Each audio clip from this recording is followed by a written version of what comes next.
जज्बा न्यूज में हूं आकाश न्यासी।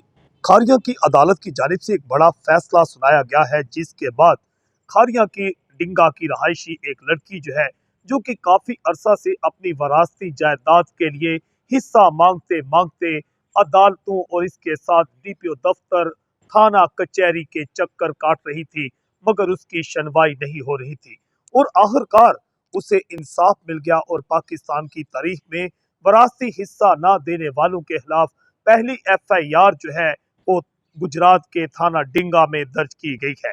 मुतासरा लड़की उसकी जानिब से गुजरात बार के सीनियर वकील जहांजेब आजम सिंधु एडवोकेट ने उनकी वकालत की और खारिया की सेशन अदालत की जानिब से आखिरकार फैसला सुना दिया गया है और इस फैसला के मुताबिक उस लड़की की मदय्यत में उसके करीबी रिश्तेदारों के खिलाफ एफआईआर दर्ज कर ली गई है। बताया गया है कि थाना डिंगा पुलिस ने इस हिस्सा में मुकदमा नंबर 1249 दर्ज किया है और इसमें जो दफा लगाई गई है 498A, वरासत में अगर कोई आपको हिस्सा नहीं देता तो उसके खिलाफ जो एफआईआर दर्ज होगी वो तज़ीरात पाकिस्तान 498A के तहत दर्ज की जाएगी।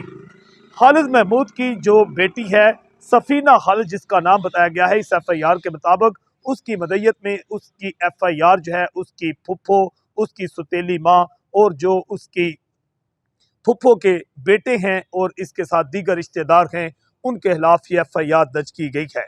बताया गया है कि 2020 में इस लड़की का वालिद खालिद महमूद जो कि अमेरिका मुकीम था, वो इंतकाल कर गए, जिसके बाद जायदाद का तनाज़ा बना और इस लड़की को ये भी बताया जा रहा है कि इस लड़की को उसकी जायदाद से महरूम कर दिया गया। ये जो लड़की है अपने बाप की जायदाद, वरासती जायदाद हासिल करने के लिए काफ़ी अरसा से कोशिश थी, मगर आखिरकार गुजरात बार के जो वकील हैं जहांजेब आजम सिंधु एडवोकेट, वो इन्हें इंसाफ दिलाने में कामयाब हो गए। इस समय जहांजेब आजम सिंधु एडवोकेट से हमने मुलाकात की तो उनने इस जो एफआईआर है और जो तगो दी गई थी और 498 जिस दफा के तहत एफआईआर दर्ज की, उसकी तमाम तफसीलात भी हमें बयान की हैं। इसकी 10 साल सजा है, लेकिन इसकी कभी एफआईआर नहीं हुई। पुलिस के पास जब भी इसकी इंक्वायरीज वगैरह आती हैं, एप्लीकेशंस आती हैं, पुलिस इसको सिविल मैटर डिक्लेयर करके तो फाइल कर देती है। ये अल्लाह ने बड़ा ही करम किया है।